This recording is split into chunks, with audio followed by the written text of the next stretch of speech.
Hello, मैं doctor नवीन Pandey, paediatrician Fatima hospital. आज हम आपसे बच्चों के टीकाकरण के बारे में बात करने जा रहे हैं। बच्चों का टीकाकरण एक महत्वपूर्ण स्टेप होता है बच्चे के विकास के लिए और बच्चों को इन्फेक्शन से फ्री रखने के लिए। उसके शुरुआती जन्म के बाद से पूरे ज़िंदगी भर के लिए कुछ ऐसी बीमारियां होती हैं जिनसे ये टीके उसको ज़िंदगी भर बचा कर के रखते हैं।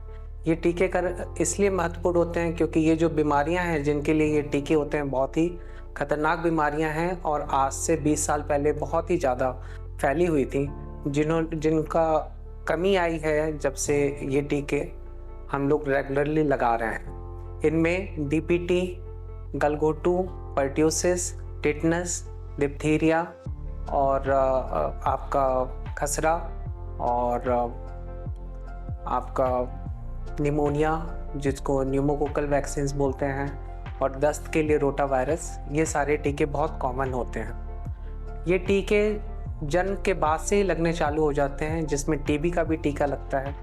जन्म के समय पे आपको बीसीजी, पोलियो की ड्रॉप पिलाई जाती है और हेपेटाइटिस का टीका लगता है। आपको मालूम ही है कि पोलियो हम पूरे भारत से इसलिए इराडिकेट कर पाए क्योंकि इसको रूटीन और स्क्रीनिंग के हिसाब से लगातार हमारा टीकाकरण चलता रहा, चाहे पोलियो ड्रॉप पिलाना हो, चाहे इंजेक्शन पोलियो के लगाने हो, जिससे आज भारत पोलियो मुक्त हो पाया है। पोलियो कितनी खतरनाक बीमारी थी ये सारे लोग जानते हैं और लोगों की जागरूकता फैलाने में इन टीकाकरणों का बहुत बड़ा योगदान रहा है। ऐसे ही डिप्थीरिया जिसको गलघोटू बोलते हैं, है ना, ये बहुत खतरनाक बीमारी होती है।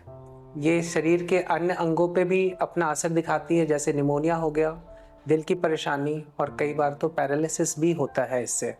ऐसी बीमारियों से बचने के लिए जो टीके लगते हैं वो 1.5 महीने, 2.5 महीने, 3.5 महीने पर, और इसका बूस्टर जो डोज होता है वो 1.5 साल पे लगता है। ये ज़रूरी होता है लगाना। ये टीके जो होते हैं ये इसको डिप्थीरिया से बचाते हैं। डिप्थीरिया में एक सफ़ेद कलर की परत गले के अंदर टॉन्सिल्स के पास में जम जाती है, जिसके वजह से बच्चे की कई बार सांस अटक जाती है, बच्चा पैरालाइज्ड हो सकता है और कई बार तो बच्चे के आवाज़ भी चली जाती है। और ये इसका इलाज बहुत ही रेयर है और बहुत समय लेता है, लगभग 2.5 से 3 महीने में। और एक टीका लगाने से अगर हम इसको प्रिवेंट कर पा रहे हैं तो ये अपने में बहुत अच्छी चीज़ है और ये बहुत ही बच्चे के लिए बहुत अच्छा है कि आगे इसको परेशानी नहीं झेलनी पड़ेगी इसमें। टिटनेस के बारे में भी हम सारे जानते हैं, बच्चे खेलते कूदते हैं, कभी चोट लग गई, टिटनेस टॉक्सॉइड के इंजेक्शन बार बार ना लगाने पड़े, है ना। तो जो टिटनेस के इंजेक्शंस होते हैं अगर रेगुलरली लगते रहे, जो वैक्सीनेशन शेड्यूल है इसमें, तो 5 साल की उम्र तक के बच्चों में टिटनेस के लिए बार बार इंजेक्शन लगाने की ज़रूरत नहीं पड़ती है।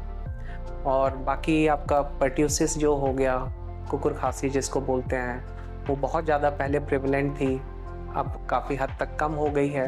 अर्बनाइजेशन और वैक्सीनेशन की वजह से कुकुर खांसी काफ़ी हद तक कम हो गई। पहले निमोनिया कुकुर खांसी की वजह से बहुत कॉमनली हो जाता था, अब देखने में बहुत कम मिलता है। खसरे की बीमारी का टीका 9 महीने पे लगता है। खसरा बड़ी माता बोला जाता था, ऐसे छोटे छोटे दाने निकलते हैं पूरे शरीर पे। ये भी आगे चल कर के इंसेफ्लाइटिस क्रिएट करता है, दिमागी बुखार कई बार खसरे की वजह से भी हो सकता है।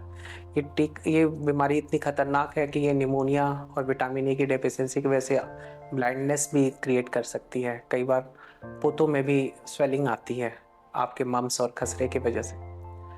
तो इस वजह से ये सारे टीके बहुत ही इम्पॉर्टेंट हैं। अब कुछ नए टीके भी आए हैं, जैसे टाइफाइड का टीका आ चुका है। टाइफाइड कितना प्रिवलेंट है और कितना खाने की वजह से हो रहा है हम सब जानते हैं। टाइफाइड का टीका भी लगवाना ज़रूरी होता है। हेपेटाइटिस जो लीवर में सूजन आ जाती है और इन्फेक्शन, उसका टीका लगवाना ज़रूरी होता है। इनके भी कुछ वो हैं। फ्लू के टीके, जो स्वाइन फ्लू जिसके वजह से सर्दी खांसी हमेशा हो रहा है, ईयरली इसके टीके लगते हैं। आपको हर साल अप्रैल से लेकर के जून के बीच में ये टीके ज़रूर लगाने चाहिए। हेपेटाइटिस का टीका सिर्फ ज़िंदगी में 1 बार लगता है, टाइफाइड का टीका ज़िंदगी में 2 बार लगता है, एक जन्म के पहले साल में और एक जन्म के दूसरे साल में। ये अगर इतनी बड़ी बड़ी बीमारियों से ये टीके अगर बचा दे रहे हैं तो आपके लिए सबसे बेहतर रहेगा कि इन टीकों का टाइम पे जो वैक्सीनेशन चार्ट है उससे टीकाकरण कराएं बच्चे का। काफ़ी हद तक बीमारियों से बच्चे बच जाते हैं। धन्यवाद।